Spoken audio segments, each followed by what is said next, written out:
गुरुदेव। नाम का प्रताप। वाणी पलटू साहब जी महाराज की। नाम के रे प्रताप से भय आन के आन। कहते हैं कि मैं नाम के प्रताप से कुछ का कुछ हो गया। बुल्ले शाह कहते हैं कि हुड़ में हो गया होर दा होर। जब ऊपर आ जाए तो और हो जाता है। फिर कहते हैं कि भय आन के आन बड़े के पाव पड़ूंगा का बपुरा तिल तेल फूल संग बिकता महंगा। कहते हैं साधारण तेल का कोई विशेष मूल्य नहीं होता।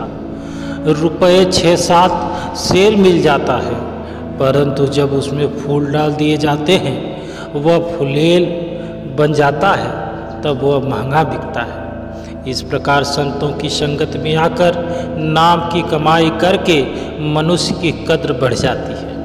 हजारों पापी कर्मी क्रोधी चोर ठग संत की शरण में आए और संत महात्मा बन गए, उनकी कद्र होने लगी।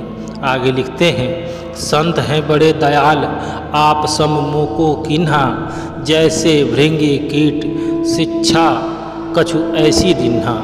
कहते हैं कि देखो संत की दया, उन्होंने तुम्हें अपना रूप बना लिया, संत बना लिया। कबीर साहब ने लिखा कि पारस में और संत में बड़ो अंतरो जान, वह लोहा कंचन करे और वह करे आप समान। पारस लोहे को सोना बना देता है, पारस नहीं बना सकता, मगर संत जो पारस होते हैं यानी अपना रूप बना देते हैं, वो सोना नहीं बनाते, वो स्वयं उसको पारस बना देते। जिस प्रकार भृंगी कीट को पकड़कर अपनी तवज्जो और ध्वनि देकर उसे अपना रूप बना लेता है, इसी प्रकार संत भी जीव को नाम दान देकर अपना रूप बना लेते हैं।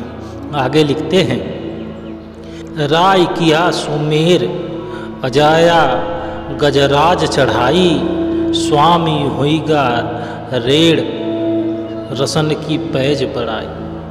भगवत में एक प्राचीन कथा आती है कि एक कमजोर बकरी एक जंगल में रहती थी। शेर उस जंगल का राजा था, उसने उस बकरी पर दया करके उसे आज़ाद कर दिया था। वहाँ हाथी भी रहते थे। शेर ने उनसे कहा कि जब तुम पानी पीने जाओ तो इसे भी साथ ले जाया करो। वह हाथी के ऊपर चढ़ जाया करती थी और पानी पीकर आ जाया करती थी। यह सब प्रताप शरण लेने का है। इस प्रकार संतों की शरण में आकर जीव राई से पहाड़ और खंड से स्वामी बन जाता है, यानी नीची गति से संत बन जाता है। आगे पलटू साहब लिखते हैं कि पलटू जात ने नीच में अब अवगुण की खान, नाम के रे प्रताप से भय आन के आन। कहते हैं मैं संतों की कृपा द्वारा नीच से उच्च हो गया।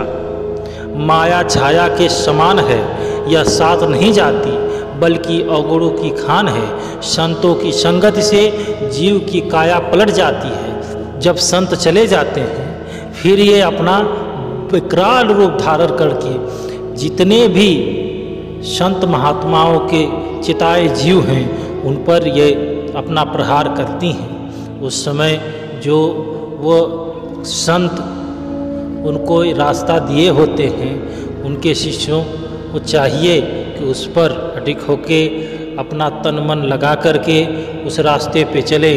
जो भी साधक उस रास्ते पर चलता है संत उसको अपनी शरण में बुला लेते हैं। जय गुरुदेव।